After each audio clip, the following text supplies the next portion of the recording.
ঈদ উপলক্ষে যুবদের উদ্যোগে বস্ত্র বিতরণ। ঈদের মাত্র একদিন বাকি, তার আগে এলাকার দুস্থ মানুষদের হাতে নতুন বস্ত্র উপহার হিসেবে তুলে দিল নতুন গ্রাম ইয়ং কমিটির সদস্যরা। 2011 সাল থেকে বিগত 14 বছর ধরে প্রতি ঈদে তারা এই ধরনের কর্মসূচি গ্রহণ করে থাকে। এবারও তার ব্যতিক্রম নয়। ঈদ উপলক্ষে এলাকার দুস্থ মানুষদের হাতে বস্ত্র উপহার হিসেবে তুলে দিল নতুন গ্রাম ইয়ং কমিটি। পাশাপাশি এবছর তাদের নতুন কর্মসূচি স্বেচ্ছায় রক্তদান শিবির অনুষ্ঠিত হবে বলে জানায় তারা। মঙ্গলবার বস্ত্র বিতরণ অনুষ্ঠানে উপস্থিত ছিলেন লালগোলার বিধায়ক তথা বিশিষ্ট শিক্ষক মোহাম্মদ আলী সহ এলাকার বিশিষ্ট ব্যক্তিবর্গরা। প্রতি বছর দুস্থ মানুষদের জন্য কিছু বস্ত্র আয়োজন করি এবং তাদের কাছে সেগুলো পৌঁছে দিই। আজকে তার অনুষ্ঠান। এখানে আছি আমরা সবাই। ইনি হচ্ছে কেসিআর আছেন, আমি সভাপতি আছি, সেক্রেটারি।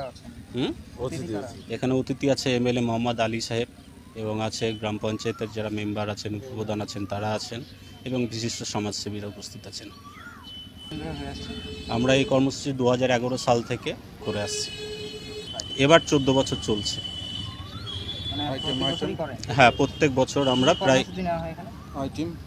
আমরা বস্ত্র বিতরণটা করি এবং সাংস্কৃতিক অনুষ্ঠান থাকে 3 দিনের, এইটাই আছে। আর এবছর আমরা নতুন একটা উদ্দেশ্য মহৎ কাজ একটা করতে চলেছি, সেটা হচ্ছে রক্তদান একটা গ্রুপ তৈরি করেছি, যে কেউ রক্তের জন্য কোনো অসুবিধার সমস্যায় পড়লে পরে আমরা তাদের রক্তদান করব।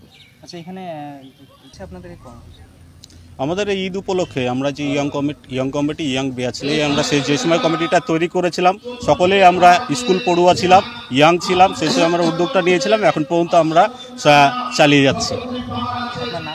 আমার নাম রবিউল শেখ, আমি সভাপতি কমিটি। নতুন গ্রাম ইয়াং ক্লাব বিগত কয়েক বছর ধরে ধারাবাহিকভাবে এই কর্মসূচিটা তাদের কর্মকাণ্ডের মধ্যে রাখে, তাই আমি ওদের আমন্ত্রণে কয়েকবার এসেছি।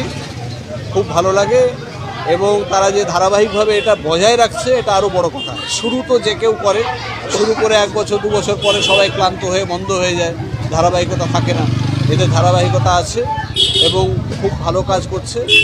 আর হঠাৎ করে কোনো কিছু হয় না, একটা এলাকার মানুষজনের সকলের অংশগ্রহণ না থাকলে, ওরা করছে হয়তো একটা ক্লাবের কয়েকজন ছেলে, কিন্তু এই এলাকার সব মানুষরা তাদেরকে সাহায্য করছে, পাশে তাদের সমর্থন আছে। এই আমাদের নাসিমউদ্দিন সাহেব, আমাদের উপপ্রধান, তারপরে আমাদের খসিমউদ্দিন সাহেব, তারপর আব্বাস, তো এই সমস্ত সবাই যারা বিশিষ্ট সমাজকর্মী, বিভিন্ন রাজনৈতিক দল থেকে, বিভিন্ন পেশা থেকে এসে এরা আছে, সবাই মিলে না থাকলে কি এটা হয়? তাই এই যে সবাইকে মিলিয়ে একটা মিল মহব্বত করে অসহায় মানুষদেরকে সহযোগিতা করা, তাদের পাশে থাকা, এটা অত্যন্ত একটা ইতিবাচক।